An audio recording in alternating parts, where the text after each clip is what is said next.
My dear friends, my junior, my seniors, my friends, children, and honorable ladies. So, this week's parasha is Parasha Riyeh.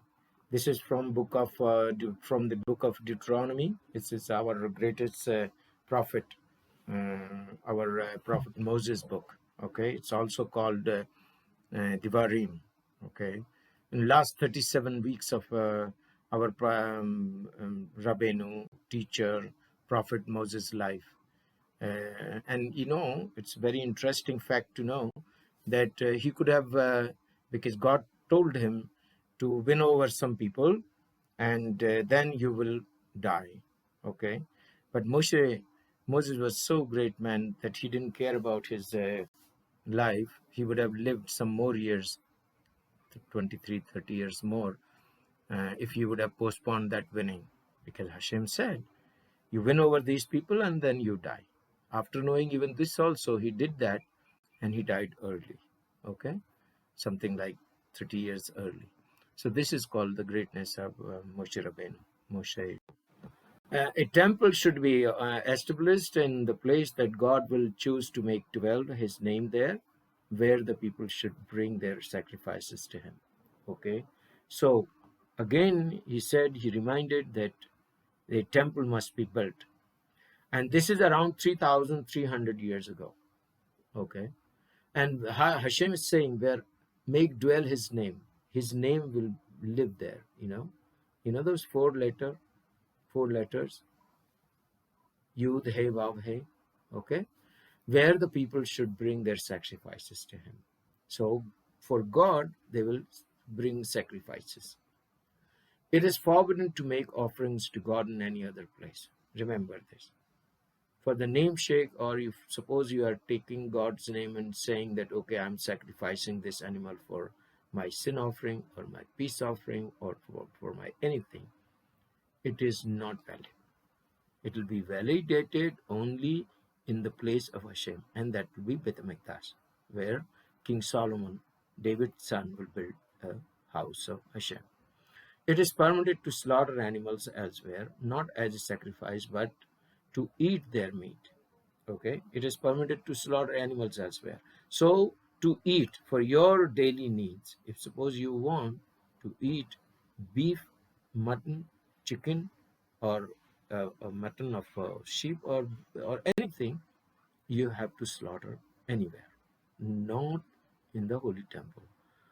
Not in the when there is no temple or anywhere else. The blood which is in the temple is poured upon the altar, however, may not be eaten now. If you slaughter any animal out of the temple, Beit HaMikdash, or out of the tabernacle, or the tent of meeting, or the holy ark, whatever you say, you have to pour out the blood.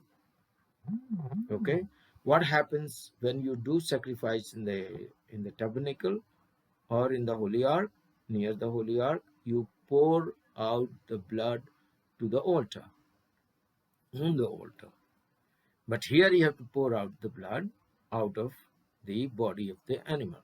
Okay, and the blood shouldn't be eaten. Okay, because blood is life.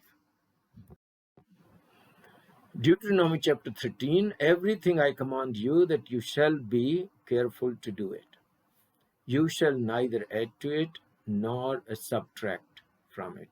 This is very important commandment, my dear friends, my honorable senior friends, junior friends, and my friends, children, and honorable ladies. Please remember these words. Everything I command you, that you shall be careful to do it. You shall neither add to it nor subtract from it. Whatever is written in Torah, that remains a final words or wording from Hashem. You should not add into it even the letter Yud or Vav, the smallest letter. You cannot add or you cannot remove also anything. If there will arise among you a prophet or a dreamer of a dream, and he gives you a sign or a wonder. He shows you some magic, he shows you something.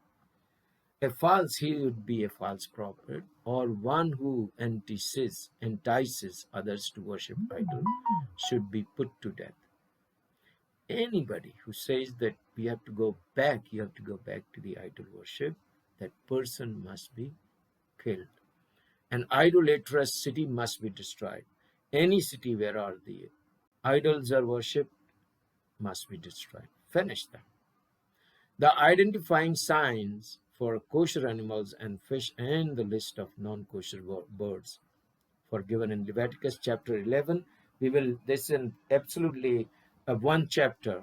It, a discussion could be done for hours. So we are keeping it aside. So you should eat kosher animals and fish and birds. Okay. Now, also, I'm sorry. I would like also to say an adulterous city must be destroyed. Here also there was a verse.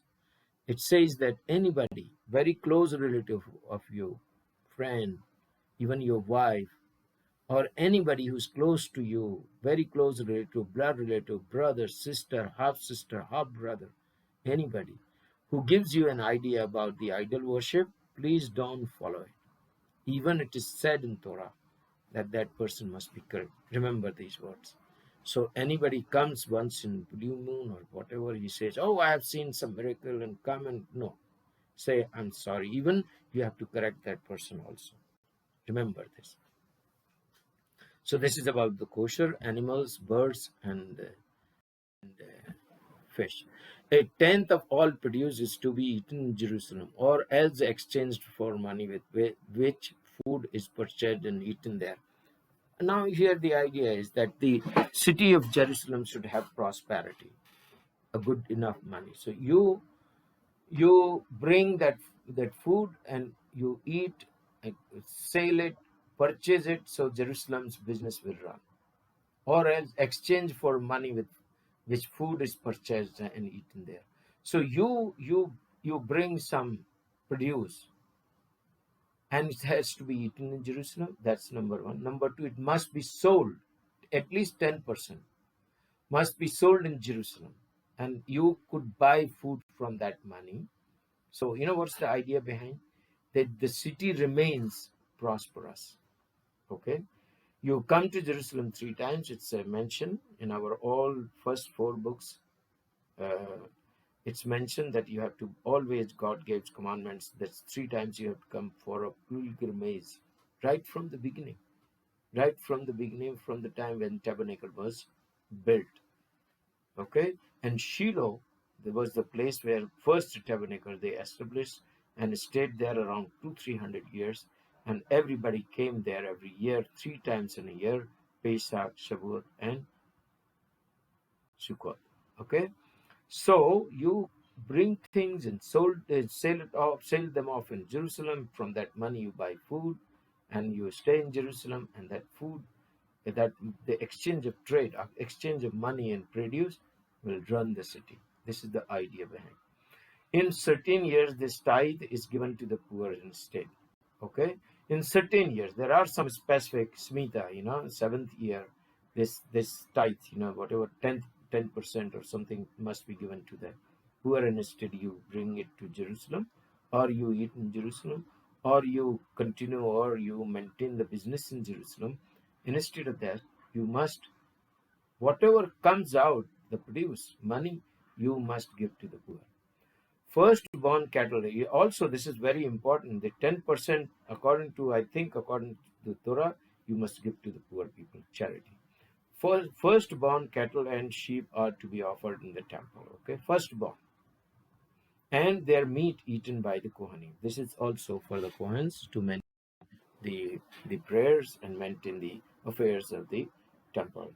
The mitzvah of charity mobilizes a Jew to aid a needy fellow with a gift or loan. Okay, so this is, it's very clearly, it says that you must 10% of your money, of your earning, must go to to charity, to mobilize a person who is in need. Either you give him gift or a loan. Okay, gift means you just find out who is suffering monetarily, financially, you help him, and don't take the money. It's like a gift. You give and forget. And then the loan, you could give loan and later on you collect the money. On the sabbatical year, occurring every seventh year, all loans are to be forgiven. Now, if suppose this gentleman, suppose he is unable to pay you back the money, you should not ask for after 7 years. But in between, you should remind him. And it's also not, I mean, it's not that the person who has taken the money will take an opportunity, pass on, pass on, pass on. And in the seventh year, because it's an obligation from the person who has given you the loan or the person who has given somebody loan, and that somebody doesn't want to pay, wait for 7 years, that's not fair. Okay, so this is what sabbatical year, and sabbatical year also we'll discuss separately, because on seventh year you are not supposed to do any farming, and even before that you have done some farming, and whatever is the produce you have to leave that for the poor, widows, and gar, almana, yatim, and garim, widows and orphans, and the converts. All indentured servants are to be set free after 6 years of service. Okay, whoever works for you, you must take work from him for 6 years, and seventh year he or she will be free from your work, and you have to give some money when he or she leaves you as like a worker. And it's a very good system. Even today in Israel, it is followed. These caregivers are coming to India, to Israel, to give care to elderly people. Okay, and what the government or the insurance company, or some people are so rich, especially the American, they have so much of money that they hire people from India. I have our family friend, our Indian one lady is working, and she is planning to leave in the next 2 years. So every year she secures one salary, 1 month's salary.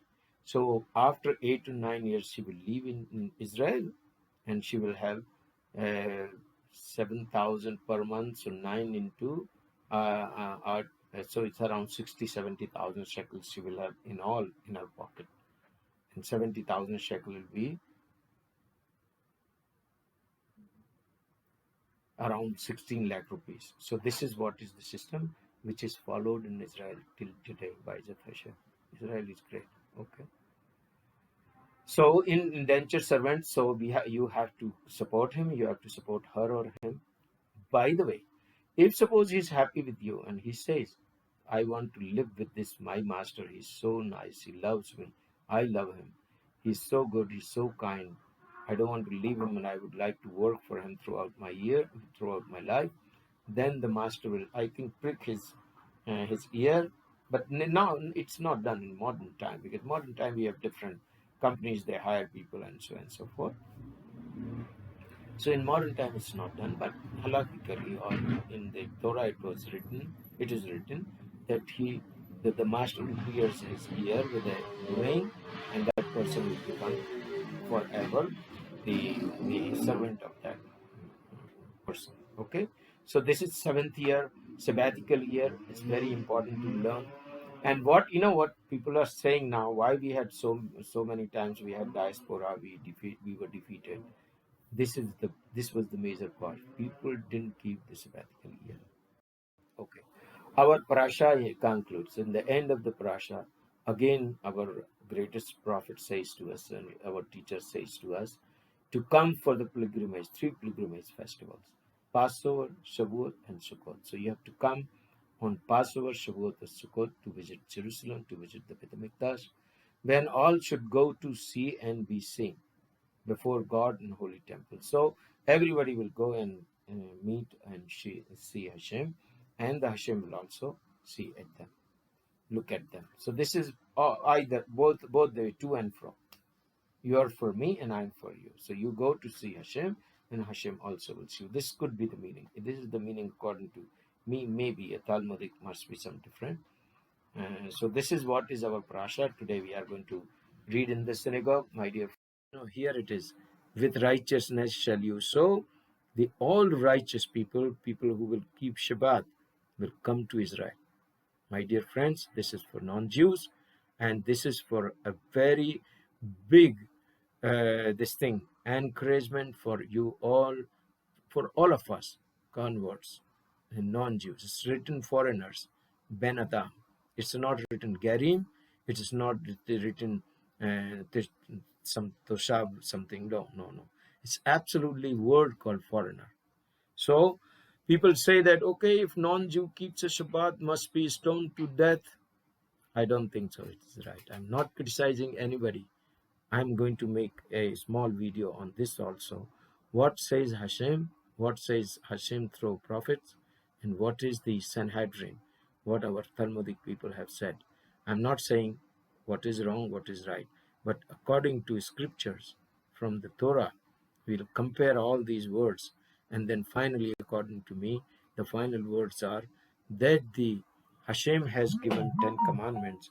And one of the 10 was keep my Shabbat and keep it holy. Remember Shabbat and holy. Keep it holy. So this is the thing which says that you have to keep Shabbat, whether you are a Jew, you are a non-Jew. The 10 commandments were given to the mixed multitude people. After that, there is nothing discussed about them in Torah. So they were totally absorbed in the Israeli life with the Israelites. Okay.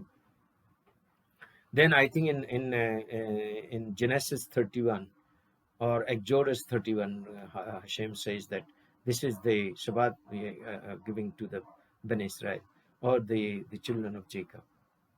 And then in Isaiah 56, Hashem says, whoever keeps Shabbat will be brought back to Israel. And Hashem will keep them in the walls. That is his Beit HaMikdash. And he says, my house's doors are open for all the nations. My house would be called a house of the prayer. So my dear friends, you just start keeping Shabbat, start following 10 commandments, and Hashem will bring you back to Israel. Hashem will bring you to Israel. And I think, a Jew, a non-Jew who keeps Shabbat must be stoned to death. I don't think so. Hashem will do that. Okay? So with righteousness shall you be established. The Chabad. I think there is an addition. And Jonathan said to him, tomorrow is the new moon, and you will be remembered, for your seat will be vacant. Okay? So probably his seat will be vacant, means King Saul will not remain a king, and you will become king, and you will be remembered. Jonathan is saying to David.